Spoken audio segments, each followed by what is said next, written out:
Здравствуйте все! Вы на канале Творческий сундучок, и с вами Татьяна. Сегодня мы будем шить интересный мешочек.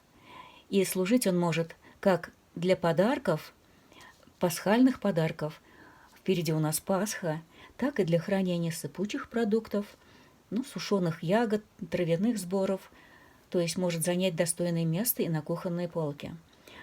Я нашла вот эту выкройку свою в своих старых записях, и этим записям уже лет 5 или 6, где-то на иностранном сайте, по-моему, я это нашла. Так вот до сих пор эта выкройка у нас пролежала.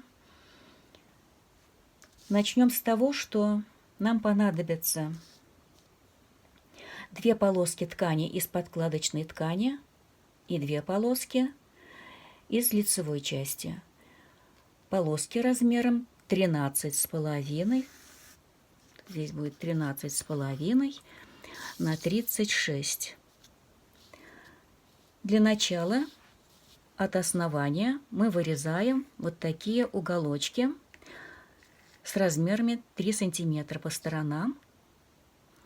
Дальше от этого среза мы вверх отмеряем 13 сантиметров. И от этой точки прокладываем плавную линию к центральной точке наверху. Дальше мы от этого же среза отмеряем еще 17 сантиметров и ставим точку, которая нам понадобится в дальнейшем. После того, как выкройку вырезали, мы накладываем ее на ткань и вырезаем, оставив припуски по 0,5-0,7 сантиметров по сторонам. Если у вас ткань сыпучая, лучше оставить 0,7 сантиметров. Но после сшивания шов надо будет все равно срезать, оставив 0,5. На одной из основных деталей можно сделать вот такое украшение. Можно сделать любую аппликацию, можно сделать вышивку. Я пошла самым простым путем. У меня была ткань, вот вырезала такой фрагментик. В 2 строчки я его пришила. И, выдернув ниточки, я так слегка разлохматила край. По-моему, он уместный здесь. Дальше. На основную деталь лицом к лицу мы накладываем подкладочную деталь. И дальше, начиная от этой метки, мы прокладываем шов до следующей метки. И обязательно делаем в этих местах закрепы. Вот детали сшиты, я убираю булавочки.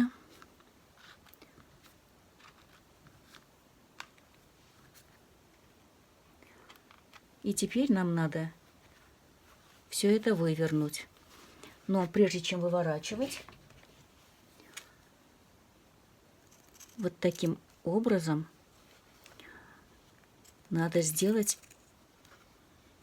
срезы, чтобы наши уголочки получились аккуратными,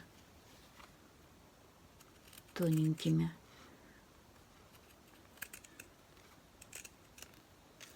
Вот так.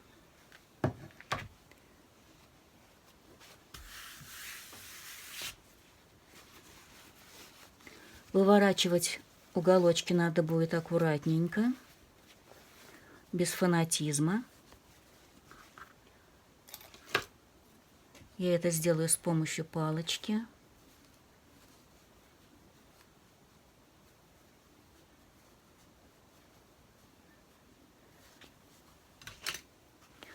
И теперь, расправив аккуратненько швы, надо загладить все это утюжком. Таким образом мы сформируем красивый ровный край, чтобы у нас не выглядывало с изнанки лицо, Ну, в общем, надо сделать все это аккуратно. И вот я приутюжила ушки. И теперь смотрите, подкладочную ткань надо отогнуть в сторону ушек. И основные лицевые детали мы складываем вот таким образом друг на друга, лицом к лицу. И начиная от места закрепа предыдущего шва, прокладываем боковой шов до конца. Точно так же и со второй стороны. Теперь подкладочная ткань. Точно так же мы складываем. И начиная от начала строчки, то есть с точки закрепа, мы прокладываем боковой шов, слегка уходя вовнутрь. Где-то миллиметра на 2. Вот видите, я здесь прочертила. Точно так же и с этой стороны. Прострачивая таким образом, увеличивая ширину припуска, мы избавляемся от лишних складок внутри мешочка. И теперь, прошивая одной из сторон подкладки, мы оставляем небольшой участок для выворачивания. И вот я проложила боковые швы, также стачала донышки. Со стороны подкладки я прибавила 2 миллиметра. Лишнее я срезала. И сейчас я разутюжу швы и зашью все уголочки, все 4 уголка. И после этого выверну все на лицевую сторону. Так, вот я вывернула мешочек. И теперь место выворачивания я зашью потайным швом. Ну все, отверстие зашито.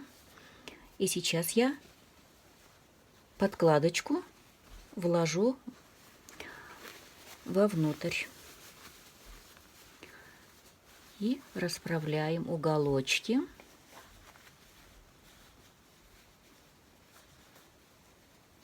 Так, все уголочки у нас на месте.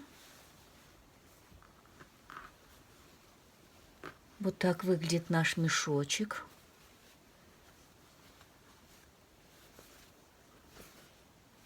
Такой вот он внутри. Такой миленький. И ушки у нас эти завяжутся. Так, ну сначала надо, наверное, что-то положить вовнутрь. Вот такой мешочек с ушками у меня получился. Я туда насыпала шиповник. Но вообще имеет место быть. Мне он нравится, он интересный. Ну, им удобно пользоваться.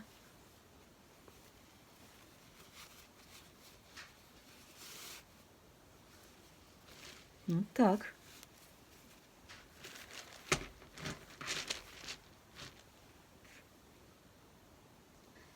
Если вам понравилось, пишите отзывы, жмите на колокольчик. Я с вами прощаюсь. До скорой встречи.